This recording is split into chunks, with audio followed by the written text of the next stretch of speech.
Hello everyone, it is MechLord and today I am playing Sun Seed Vine Avalon, the Sun plant deck associated with Spectre. So this is a plant-centric combo deck that is rather cheap to build, except for me specifically, because the first copy of Sun Vine Sowing was like in the 137th pack for some reason. Oh, I have two.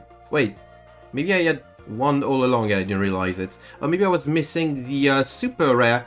Nope, I have two as well. I have no excuses for why this video took so long to make. So what you're looking at is a combo deck that focuses on going first, making a combo of this big tree, as well as Bengal Lancer, the Resurgent, which is able to bounce any monster your opponent controls on the main phase, as well as a set SUNAVALON Bloom that you can search with the tree that basically negates the effect of all monsters on the field when it is activated. It's not Skill Drain, it's more like Arc Rebellion, you know? In order to achieve that, we have several starters in the form of Unexpected Die, getting us the Sunseed Genus Loci, which is then linked into SUNAVALON Dryas. Don't I have a Prismatic one? No, I don't. Which then searches a Sunvine Sowing, which then you can use to special summon the Sunset Twin, triggering both the Twin and the Dryas to get even more field presence. And from there, just a couple of link combos until you end on your desired board. Bengal Lancer, the Resurgent, has this very cool ability where it can banish 2 or more link monsters from a graveyard whose combined ratings equal exactly 4 to special itself from the graveyard. It's kind of like link summoning it from the graveyard, which is pretty cool. Since this deck is really consistent thanks to the scale sprouting of the Sacred Tree, which allows you to trade any monster in your hand whatsoever for a Sunseed, and also generate, I should have closed the skill so rapidly, generate a Sunseed Genus Loci for basically 3 when your opponent has a monster on the field.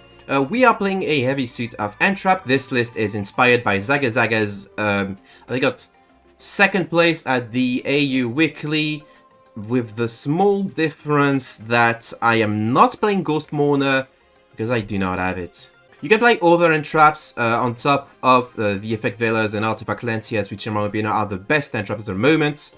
A lot of people have taken to playing Rose Archer, which if you're facing a lot of trap-heavy decks on ladder could be interesting.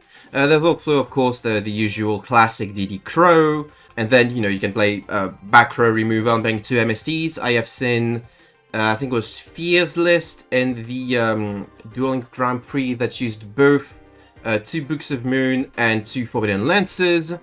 But this is, other than that, a pretty standard list. I don't think you need more than one of each of these effect monsters. 2 of which are Sunseeds and 1 of which is Sunvine, because that's not confusing at all. Sunvine Maiden basically protects you against targeted effects. Sunseed Twin is an extender, maybe you can run 2 of it if you're afraid of breaking on 1, and Sunseed Shadow is another extender, which is really funny. Also making the decision of playing Painful Decision, which maybe is not necessary, you know? I think you could cut this and put, no, not a Shadow, a second Twin in its stead. That's something that you could consider. Because normal summoning the Genus Loci, not really necessary. Often you just start with Unexpected Die and start without using your normal. I'll just showcase 2 games that I had, both against Blue Eyes, one going first, one going second, so you can have an idea of how this deck plays. Alright, so like I advertised, this is a game in which I go first against Blue Eyes, which is still the deck you're most likely going to encounter on ladder, especially in the month I'm recording this on the 1st of June, and this is in plat.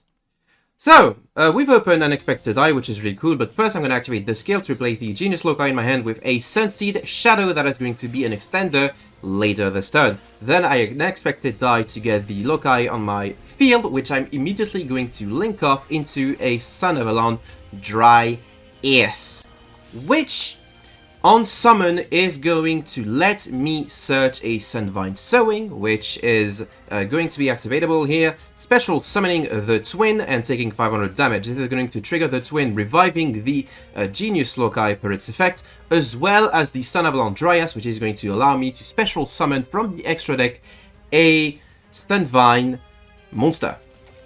So, first and foremost, I just get Sunvine Gardener here. I don't think this card is good for anything. I'm going to link all 3 of these monsters up as SUNAVALON Melias, which not once per turn on summon special summons a Genius Loci from the graveyard. Then I'm going to special summon the Sentient Shadow. I'm going to link both of these up into a SUNAVALON Dryades, which is then going to be accompanied by the Bengal Mancer, the Resurgence. I'm going to be able to use Sentient Shadow's effect here in order to special summon from my extra deck another SUNAVALON Dryades. I thought I screwed myself up here, but thanks to the Bengal Mancer's arrow, I am able to special summon the SUNAVALON Dryades there.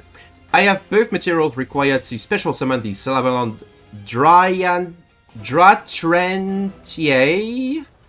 Dryatrendier, the big tree, the big boss monster tree. That's also a Mormon, apparently. On summon, the big tree is going to search a SUNAVALON Bloom, which has 2 very useful effects. I'm going to set 2 and pass. So my field is basically pseudo skill drain, a bounce, a monster that can't be targeted for attack and cannot be destroyed by card effects, MST, and this that protects my basically all of my plant links against Successor Soul very specifically in this matchup. So my opponent is going to draw, they're going to activate Piercing the Darkness off to a really good start. They're going to set 1, I'm not sure why they would do that. Then they normal summon Dragon Spirit of White and decide to target the MST, which I'm going to chain targeting their card that they set before doing anything, which was really stupid. They are the Ultimate Fusion here, I'm not sure why they do that. They should have gotten the Successor Soul, which I would have been able to negate anyway. They're going to immediately skip to End Phase there, which is going to be the trigger for me to just put back the Dragon Spirit of White into the hand thanks to Bengal Mancer. They're going to set another card and then they're going to pass. So I'm thinking, oh, this could be an issue. I'm just going to activate the Big Tree's effect, tributing the Bengal Mancer in order to get it to target, sorry. No, it doesn't target, does it? No, it doesn't target. To destroy up to 4 cards on their field. They only have 2, so I popped the 2. It was a Burst Stream of Destruction, so clearly this player was cooking. I get to bring back the Bengal Mancer and attack directly for 25, and then use the Bloom's second effect to boost the Big Tree's attack to 25 as well for lethal. All in all, pretty easy game. Not optimal turn 1 on my side. I'm pretty sure there's another line you can go to also summon the Sunvine Healer, which gets you a bunch of life points back. This will have to do. This second game is also going to be against Blue Eyes, because I told you it would be. And this time I will be going second against an established Blue Eyes board, which could be an issue for me. So, this player seems to know what they're doing. They have an 8 cards extra deck, so hopefully they're not going to be as easy a beat as the previous guy. We still open Unexpected Die and Mystical Space Typhoon and the Sunvine Maiden, which is kind of crazy when I think about it. They're going to get 2 Blue Eyes thanks to Melody of Awakening Dragon pitching another Melody. They already have the Halt in hand, of course, because else they would have searched it with Melody, so they're going to summon the alternative Dragon. Then they're going to summon the Blue Eyes White Dragon here. They're going to activate Battle Chronicle, get the Ultimate Fusion, and just set 1. So I assume that this is the Ultimate Fusion that they set. I wonder what the 2 remaining cards in hand. I know one of them is Blue Eyes that they search with Melody. Could the other be another Blue Eyes? If they break that much, it is possible. So realistically, what I should have done here is activate Mystical Space Typhoon as early as possible, so that they would not have been able to use the Ultimate Fusion in main phase.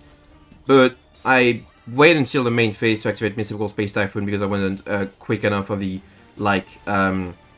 triggering of the chain response when you get priority. So they will get to Ulti Fusion for 3, summoning the Neo Blue Eyes Ultimate Dragon, which is a big monster but also doesn't really have any effects. I'm going to once again activate Unexpected Die, go into Loci here.